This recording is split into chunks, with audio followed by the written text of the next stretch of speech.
Саламатсыздарбы, урматтуу мугалимдер? Биз Forms App программасы менен тестти жөнөткөндөн кийин кайра кантип жыйынтыктарын көрө алабыз. Биз кайрадан эле ушул программага киребиз. Бул жерде бассак биз кайсы тесттерди жөнөткөнүбүз келип чыгат. Мынакей, биз эгерде бул тестти жөнөткөн болсок, мына ушул тесттин өзүн басканыбызда бизге 5 окуучу жооп берди деген жооп бизге келип түшөт. Анын кимдер, кайсы окуучулар жөнөттү, аны билиш үчүн бул жерде басабыз. Мына бул жерде бизге окуучулардын аттары жазылып келип атат. Ар бир окуучунун жообун көрүү үчүн ар бир окуучунун жоопторунун аттарын басабыз. Мынакей, бул жерге аты жөнү деп сураган болсоңуз, анда аты, телефон номери, ар бир суроого жооп берген жооптору келип чыгып атат.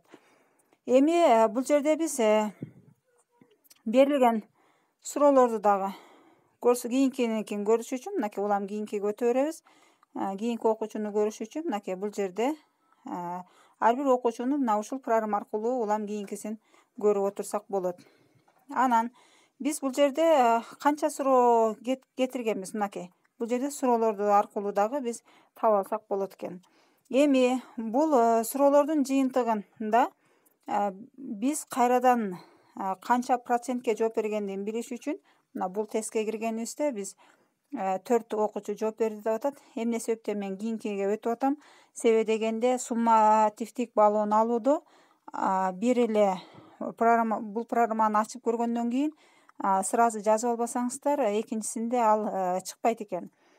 Мына бул жерде мисалы бизге 3 окуучу жооп берди дегенде бизде мынакей бир окуучу толук жооп берген. Ар бир окуучунун жооп берген мынакей процент бул окуучуга жалпы суммативдик баллоо жүргүзүп атат, канча процент деп. Мына бул жерде процент аркылуу 25%, 75%. Мына бул жердегилер бизге жооп болуп эсептелинет экен, урматтуу эжей агайлар. Мына ушундай кылып биз бул программа менен иштеп жыйынтыкты алсак болот экен. Анда баарыңыздарга ийгилик каалайм.